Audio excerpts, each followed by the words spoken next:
There was a time when society understood the difference between good and evil almost instinctively. Certain things were universally recognized as wrong. Deception was condemned, corruption was exposed, morality mattered, truth carried weight. But today, something unsettling is happening across the world. Evil is no longer simply tolerated, it is increasingly defended, normalized, celebrated, and even promoted as progress. And perhaps the most disturbing part is this: many people no longer seem capable of recognizing the difference. Think about how rapidly culture has changed in just a few years.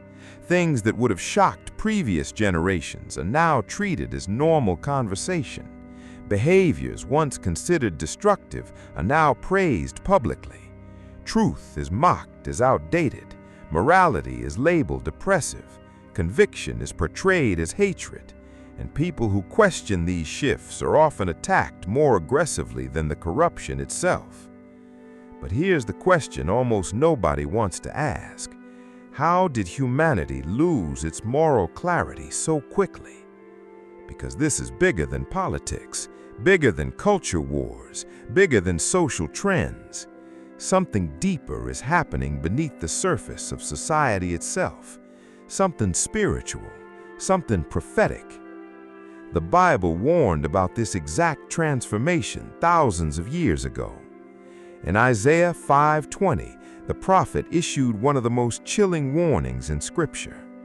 "Woe unto them that call evil good and good evil, that put darkness for light and light for darkness." Notice how specific that warning is. Isaiah was not merely describing people doing evil things. Humanity has always struggled with sin.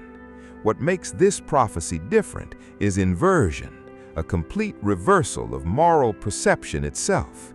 Evil becoming celebrated as good, good becoming rejected as evil, darkness being rebranded as light. And when you look honestly at modern society, it becomes impossible to ignore how accurately that describes the world today. Truth itself feels unstable. People no longer ask whether something is true, they ask whether it is emotionally acceptable. Morality is increasingly determined by public opinion instead of objective standards. And when truth becomes flexible, society begins drifting without direction. But this raises another unsettling question. What happens to a civilization that can no longer recognize evil accurately? History gives a frightening answer.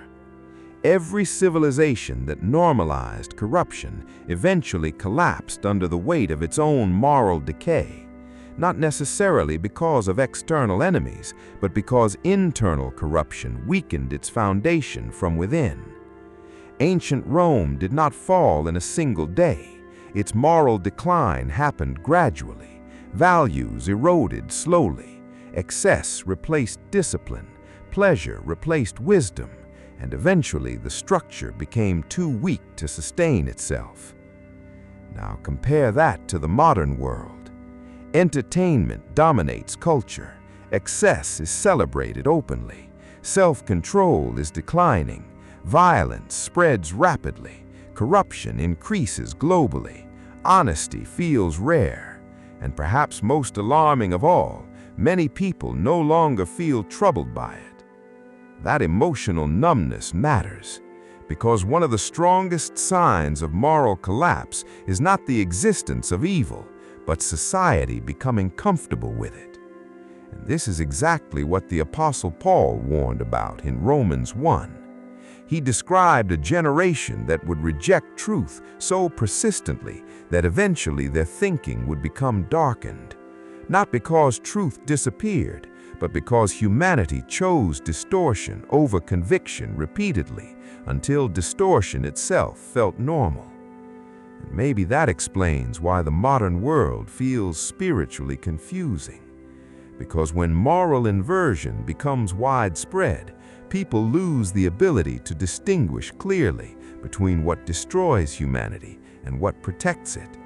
And once that confusion spreads across an entire society, the consequences become far bigger than individual choices. They begin shaping the direction of civilization itself. One of the most dangerous things about moral collapse is that it rarely feels dangerous while it is happening. Most societies do not recognize their decline in real time. The changes appear gradual, reasonable, even progressive at first. Little compromises become normal. Boundaries weaken slowly. Convictions soften quietly. And before people realize what has happened, the culture itself has transformed into something unrecognizable from previous generations. That process is unfolding globally right now. And what makes it especially alarming is how aggressively modern society resists correction. In previous generations, people might have struggled morally while still acknowledging right and wrong. But today, society increasingly rejects the very idea of objective morality itself. Truth is treated as personal preference, conviction is interpreted as intolerance, and anyone who refuses to adapt to moral confusion is often portrayed as the problem. But why is this happening now at such an extreme level? The Bible gives an answer that is deeply uncomfortable. In 2 Timothy 3, Paul described the moral atmosphere of the last days with shocking precision. People will be lovers of themselves, lovers of money, boastful, proud, abusive, disobedient, ungrateful, without self-control, lovers of pleasure rather than lovers of God. That description feels disturbingly modern. Notice how many of those traits dominate today's culture. Self-obsession is now encouraged constantly. Vanity is monetized. Greed drives systems globally. Pleasure is treated as the highest goal of life. Self-control is mocked as repression. Humility is rare. Patience is fading. And moral restraint increasingly feels unpopular in a culture built around instant gratification. But there's another layer to this prophecy that often goes unnoticed. Paul was not simply describing sinful behavior, he was describing normalized behavior, a society where destructive traits become cultural values rather than moral warnings. And this is where things become spiritually dangerous. Because once society begins celebrating corruption instead of resisting it, people slowly lose sensitivity to conviction. The conscience weakens through repeated exposure. Over time, actions that once felt disturbing begin to feel ordinary, and eventually what once felt wrong begins to feel acceptable. That process is called desensitization, and modern culture is accelerating it constantly. Violence becomes entertainment. Sexual immorality becomes empowerment. Greed becomes ambition. Pride becomes identity. Dishonesty becomes strategy. Manipulation becomes influence. And people absorb these ideas daily through media, music, politics, entertainment, and social systems without fully realizing how deeply it shapes perception. But here's the deeper issue. When moral clarity loses, people also lose spiritual clarity. Because morality and discernment are connected. The more humanity distorts truth, the harder it becomes to recognize spiritual reality accurately. And that's why deception becomes so effective in morally unstable societies. This explains something many people feel today but struggle to describe. The world feels spiritually inverted. People sense confusion everywhere. Truth feels unstable. Reality feels manipulated. Institutions feel untrustworthy. Morality feels distorted. And underneath it all is a growing sense that society is drifting further away from anything solid or grounded. The Bible warned this would happen before the end. Not simply because humanity became sinful, but because humanity would eventually stop recognizing sin accurately altogether. And once a civilization loses the ability to identify what destroys it, collapse is only a matter of time. One of the clearest signs that society is changing spiritually is the increasing hostility toward truth itself. Not just disagreement with truth, but discomfort with it. People no longer simply reject certain moral standards, they often react emotionally against anyone who even speaks about them. And this reaction reveals something important.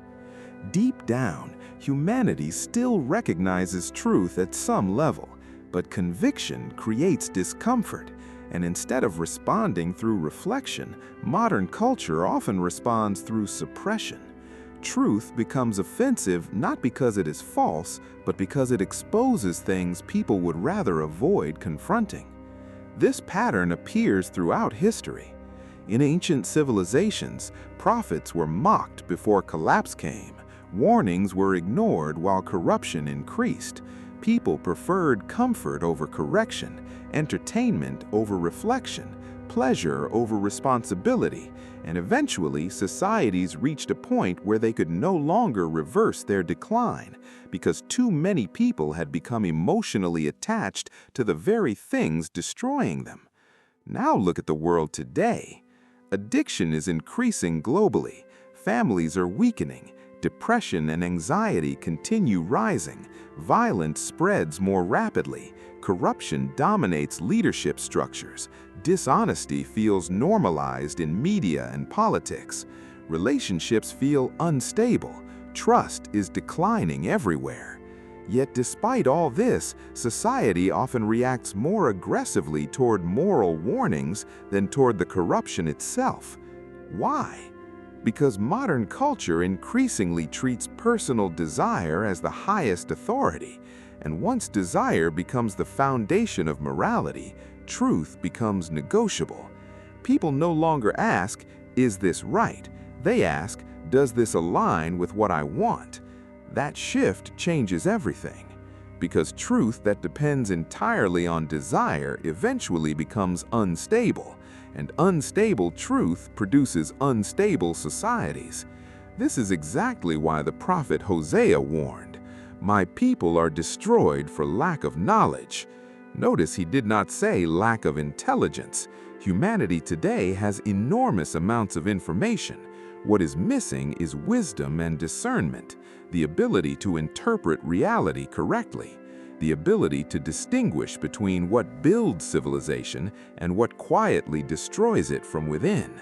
And that distinction is becoming harder for society to recognize, because modern systems increasingly reward appearance over integrity, popularity over character, influence over truth, image over substance.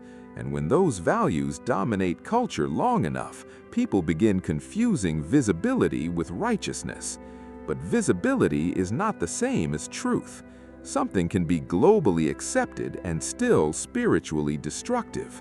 And history repeatedly proves this. Entire societies have normalized corruption before collapse arrived.